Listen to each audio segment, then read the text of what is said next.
हरिओम। श्री रामचरितमानस अर्थात जो तुलसी की रामायण है, रामायण जो तुलसीदास, संत तुलसीदास या गोस्वामी तुलसीदास जी ने लिखी है, उसमें हम लोग ये अरण्य कांड देख रहे हैं। और हमने पिछले सत्र में देखा कि भगवान राम जब सीता जी का हरण होने के बाद रामचंद्र जी और लक्ष्मण जी वन में पशु पक्षियों, पौधों, पत्तों से, वृक्षों से सबसे पूछ रहे हैं कि सीता कहाँ है। तब उनको आगे मार्ग में चलते हुए जटायु मिलते हैं। और जटायु कौन है? जटायु एक गीध है। गीध मतलब गिद्ध जिसको हम कहते हैं, और बड़े वृहद आकार के बहुत बड़े गीध हैं। और उन्होंने रावण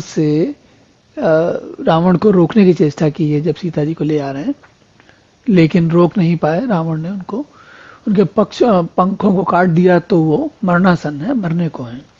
और इसकी ये पिछले सत्र में हमने यही प्रसंग देखा था जिसमें कि जटायु के ने कैसे भगवान की स्तुति करते हैं।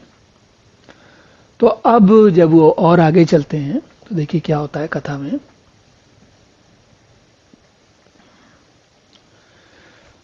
संकुल लता बिटप कनकानन, बहुखग मृग तह गज पंचानन, आवत पंथ कबंध निपाता, तही सब कही साप कह बाता।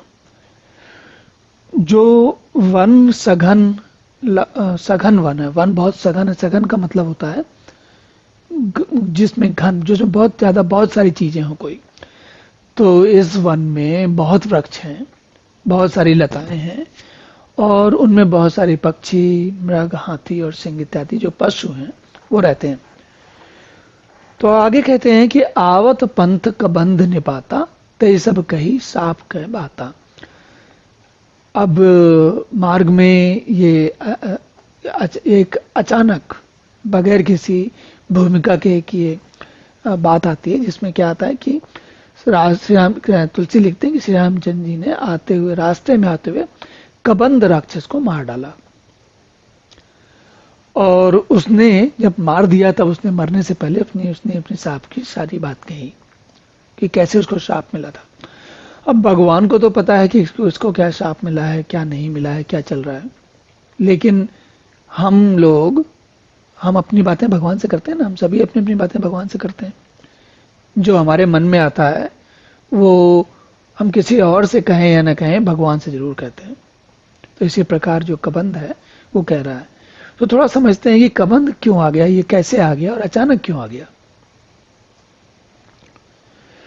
तो कुछ बातें होती हैं। एक तो ये होती है कि सामान्यतः जब कोई, और ये बात हम आगे भी देखेंगे, कई बार हमने पहले भी देखी है, अभी फिर से देखेंगे, चाहे वाल्मीकि जी जब उन्होंने लिखी थी, या फिर जब तुलसी ने लिखी, या अन्य लोगों ने भी रामकथा पे लिखा है।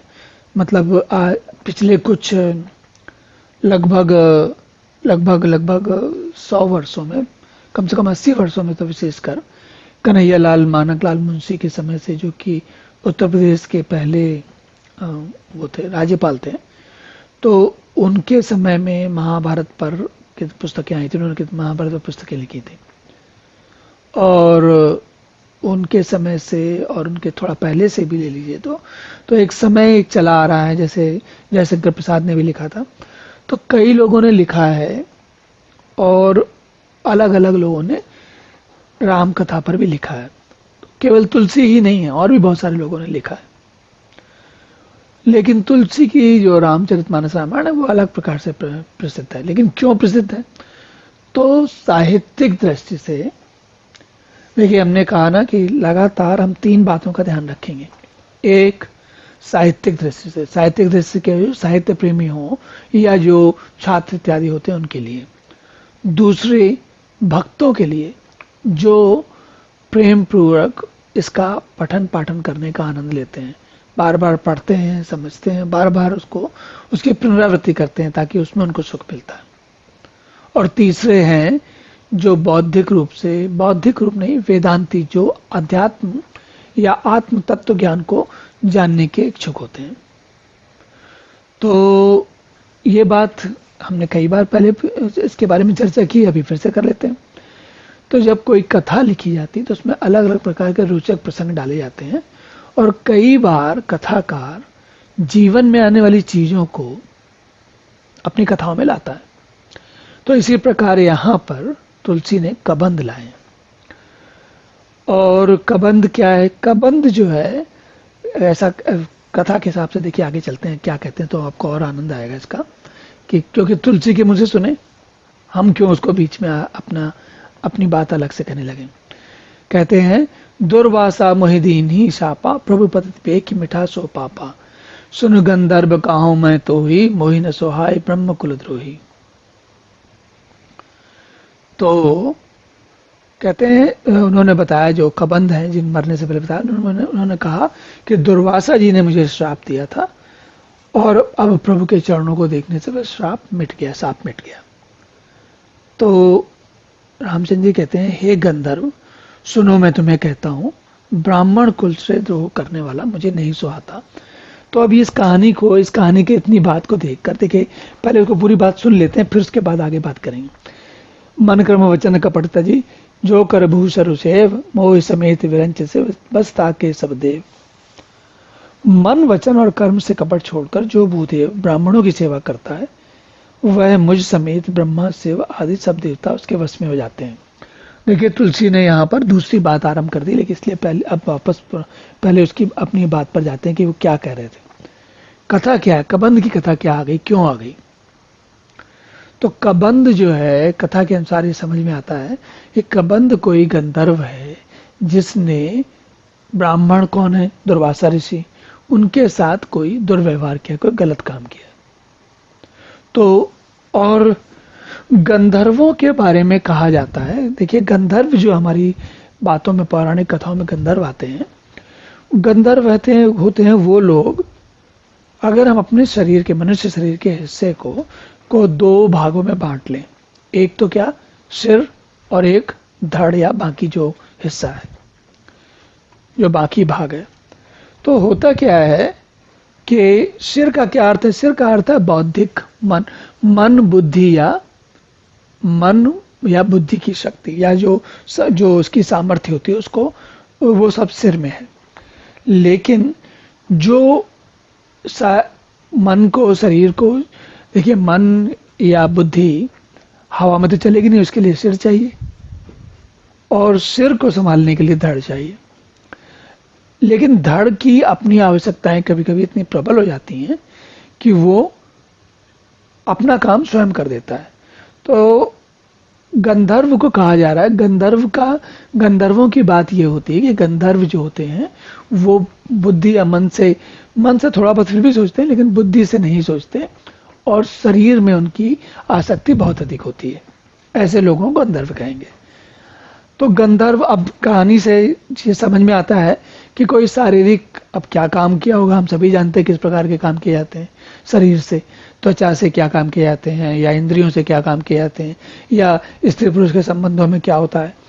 तो बात यहाँ समझने की ये है कि उन्होंने, किसी व्यक्ति ने, उसको हम गंधर्व को व्यक्ति मानते हैं, किसी व्यक्ति ने शरीर के आकर्षण में आकर कोई गलत काम कर दिया, तो दुर्वासा जी ने उनको श्राप दे दिया कि तुम्हारा सिर नहीं रहेगा, केवल धड़ रह जाएगा। तो कबंध एक ऐसा राक्षस है जिसका सिर है ही नहीं, केवल धड़ है। अब आप सोचेंगे कि ऐसा कैसे ऐसा व्यक्ति जीवित कैसे रहेगा। तो ये बात समझने के लिए उदाहरण दिया गया है। ये उदाहरण का रूप है, ये वास्तविक सिर है कि नहीं है वो एक बात की बात है। लेकिन समझने की बात क्या है, कोई व्यक्ति जिसका सारा का सारा आकर्षण, ध्यान जो है शरीर पर केंद्रित हो, और मन और बुद्धि उसके नियंत्रण में न रहे, वैसा व्यक्ति कहलाएगा कबंध। तो भगवान ने उसको मार दिया। भगवान ने क्यों मार दिया? भगवान ने कहा कि भाई ये ऐसा, जो सृष्टि में ऐसे लोगों का, अब कबंध मारा अगर आज है तो आज से पहले तो जीवित था ही, और जीवित इसलिए था क्योंकि दुर्वासा जी ने श्राप दिया था। तो अब उसका श्राप की आयु अवधि पूरी हो गई, तो अब श्राप पूरा हो गया। ऐसा थोड़ी कि श्राप मिल गया तो एक बार मिल गया तो अब पूरे कल्प तक, जब तक सृष्टि रहेगी तब तक चलता रहेगा। हर चीज का कोई व्यक्ति कोई गलती करता है तो उसका दंड एक निश्चित समय तक मिलता है। ऐसा नहीं होता कि वो अनंत काल तक दंड मिलता रहे। तो ये एक बड़ी रोचक सी बात है, बात करने में कोई ऐसी बड़ी बात नहीं। कबंध का आया, मार दिया, चला गया। पर मन में एक स्वाभाविक प्रश्न उठता है कि भाई कबंध को क्यों आ गया? अच्छी खासी कहानी चल रही है, रामचंद्र जी जा रहे हैं, कबंध क्यों आ गया? तो कबंध इसलिए आ गया क्योंकि तुलसी हमको कबंध के माध्यम से बताना चाहते हैं कि व्यक्ति को, देखिए, शरीर के सिर को चलाने के लिए धड़ आवश्यक है, उसके बगैर सिर चलता नहीं। लेकिन हमें मनुष्य को सिर के कहने में रहना चाहिए, धड़ के कहने में, या त्वचा के, या जो शारीरिक आकर्षण है उससे, उसके वो मोहजाल में नहीं फंसना चाहिए। अब उसके बाद एक बात और कहते हैं देखिए, मन क्रम वचन कपट तजी, जो कर भूषर सेव, मोह समेत विरंचे से पछता के सब देव।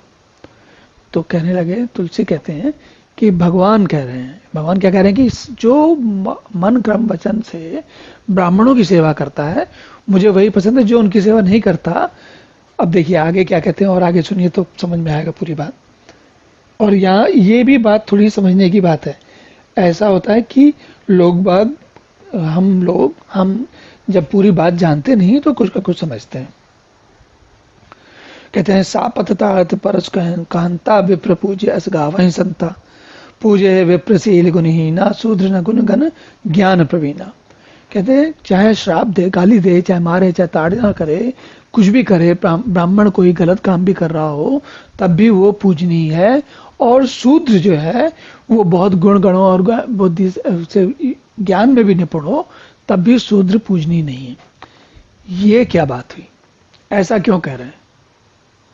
ऐसा क्यों कह रहे हैं तुलसी कि ब्राह्मण जो गलत काम कर रहा हो, कठोर वचन करता हो, श्राप देता हो, मारता हो, और वो भी पूजनीय है, और शील गुण से हीन, शील और गुण से भी हीन भी ब्राह्मण पूजनीय है, और गुण गणों से युक्त है? ये तो उल्टी बात हो गई। ऐसा क्यों कह रहे हैं? तो पहले हमें इन दोनों शब्दों के वास्तविक अर्थ को समझना पड़ेगा। ब्राह्मण क्या है और शूद्र क्या है? ब्राह्मण वो व्यक्ति है जो, देखिए, जन्म से नहीं, जो स्वभाव की बात हो रही है यहाँ पर। गीता में भगवान कृष्ण ने साफ साफ बताया कि जो गुण से व्यक्ति ब्राह्मण बनता है, जन्म से ब्राह्मण नहीं बनता, गुण से या भाव से। तो ब्राह्मण व्यक्ति क्या है? जो ब्रह्म की साधना में सबसे आगे है, वो ब्राह्मण है। और जो केवल जीवन को चला रहा है, शरीर को या अपने जीवन को चलाने में ही व्यस्त है, वो शूद्र है। अब आप कहेंगे, ऐसा कैसे हो गया भाई? देखिए, तो शील और गुण से हीन है, तो फिर ब्राह्मण की साधना में कैसे रहेगा? यहाँ उनका कहने का अर्थ है सामाजिक अर्थों में, ब्रह्म के अर्थ में नहीं, सामाजिक अर्थ में, समाज के अर्थ में। जो जैसे दुर्वासा ऋषि स्वयं है, उनको कहा जाता बहुत क्रोधी है, तो शील वाले तो नहीं, वो क्रोधी और गुण से हीन है, लेकिन फिर भी दुर्वासा है। क्यों है? क्योंकि वो उनकी एक समस्या है कि उनको क्रोध बहुत आता है, लेकिन उनका सारा जीवन जो है वो ब्रह्म साधना में लगा हुआ है। लेकिन दूसरी तरफ हम लेते हैं गुण गणों से युक्त। तो आपने कभी कभी देखा होगा, हॉलीवुड की पिक्चरें हो, या कभी कभी हमारी हिंदी पिक्चर में भी दिखता है, कभी कभी उपन्यासों में भी दिखता है कि मैड साइंटिस्ट होता है। साइंटिस्ट मतलब ऐसा कोई वैज्ञानिक होता है जो कि पूरी दुनिया पर अधिकार करना चाहता है। वो क्या है? गुण गणों से युक्त है, ज्ञान में भी निपुण है, लेकिन शूद्र है। क्यों शूद्र है? क्योंकि वो ब्रह्म की साधना में नहीं, भगवान की साधना, परमात्मा को नहीं जाना चाहता, वो केवल बाकी लोगों के ऊपर आधिपत्य जमाना चाहता है। तो ये बात बड़ी सरल सी है, ऐसी कोई कठिन समझने वाली नहीं है, लेकिन कभी कभी हम ध्यान नहीं दे पाते। और समय के साथ अच्छी बात यह है कि जैसे जैसे मानव जीवन प्रगति कर रहा है, बहुत सारे लोगों को ये बातें पहले की अपेक्षा बहुत ज्यादा अधिक लोगों को ये बातें समझ में आती हैं। चलिए आगे चलते हैं।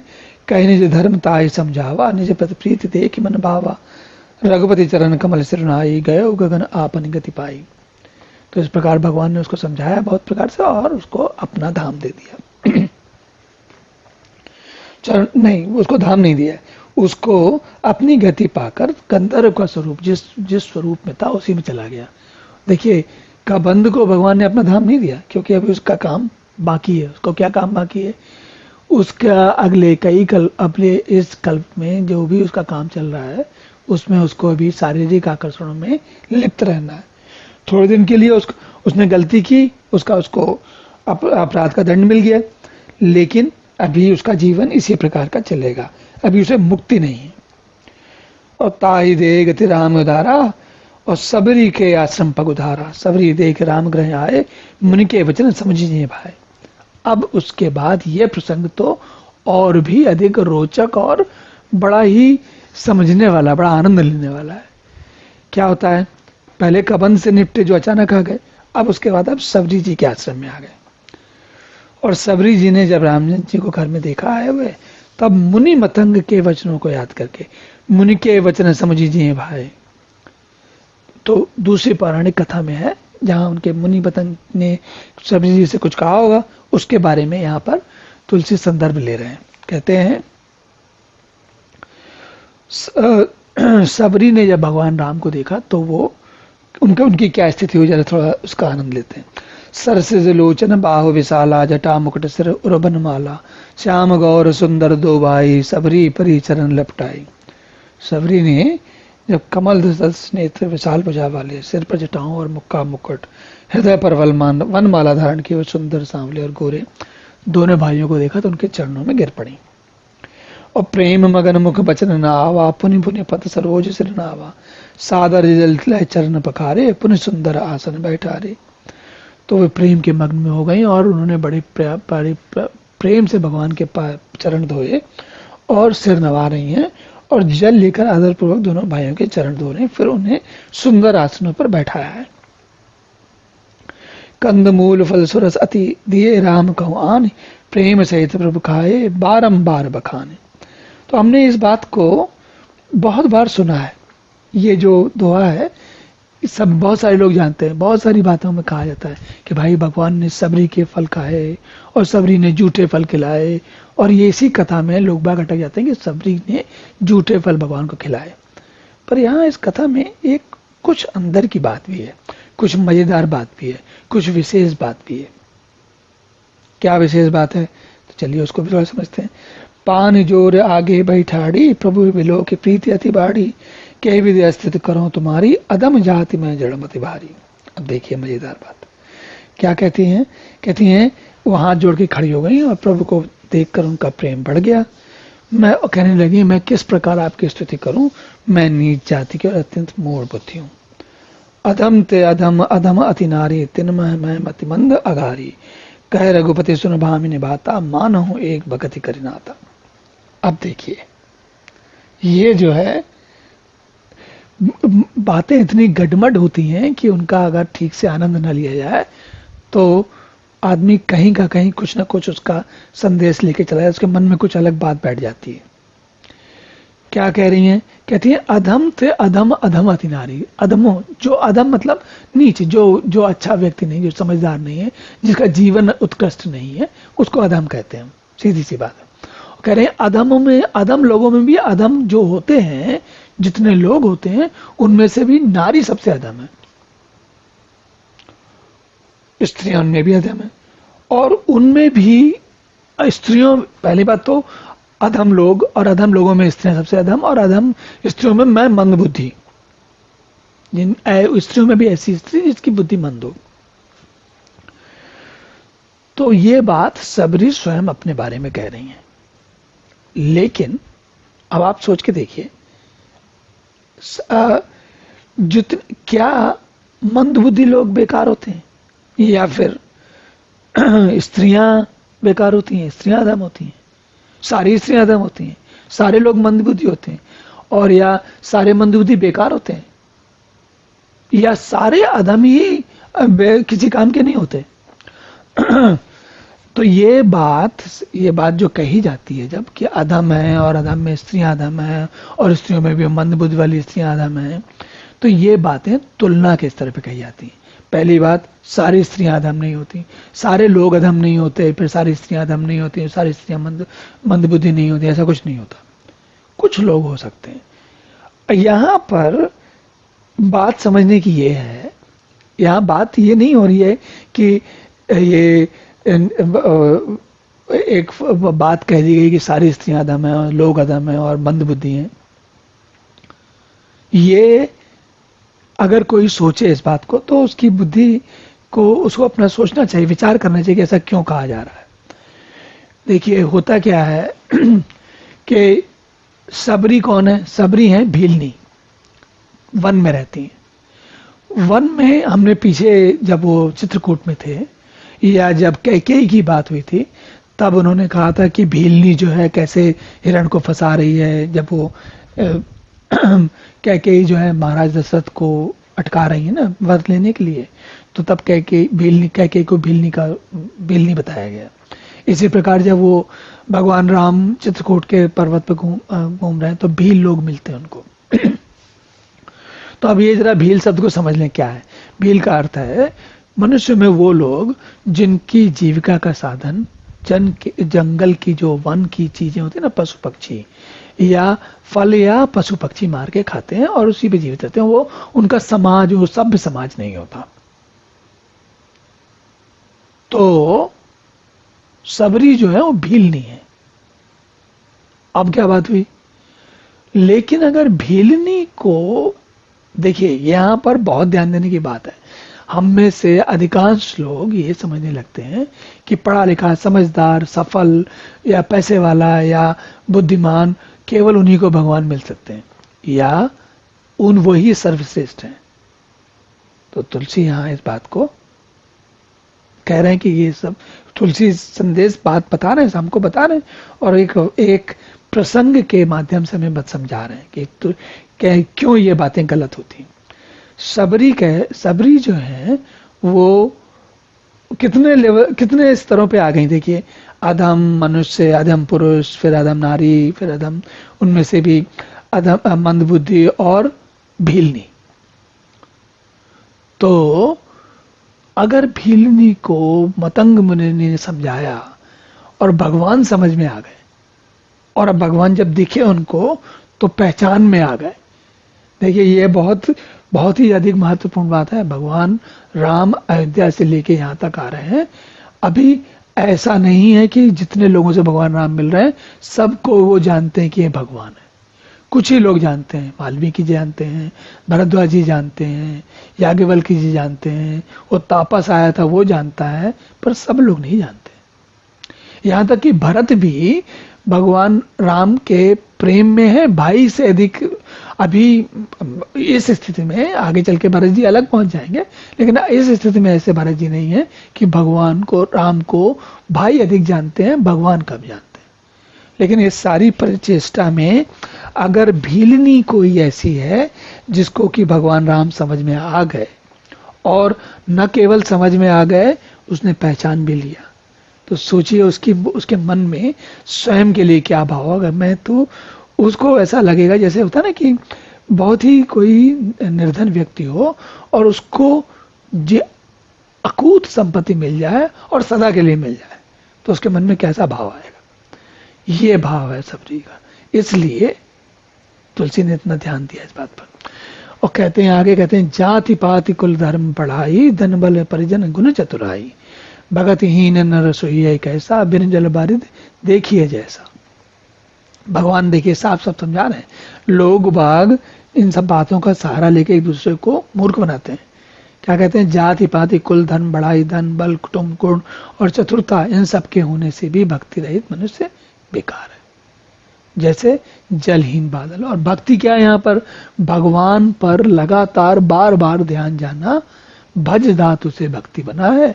भजने का अर्थ होता है जब किसी बात पर आपका ध्यान बार बार जाए, भज से भक्ति बनती है।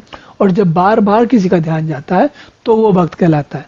ऐसा नहीं कि घंटी बजा रहा मंदिर में इसलिए भक्त है, या कोई स्तुति कर रहा है इसलिए भक्त है। ना ना, वो होता है भक्त जिसका ध्यान भगवान पर बार बार जाए। तो इसलिए भगवान ने बात यहाँ कह दी।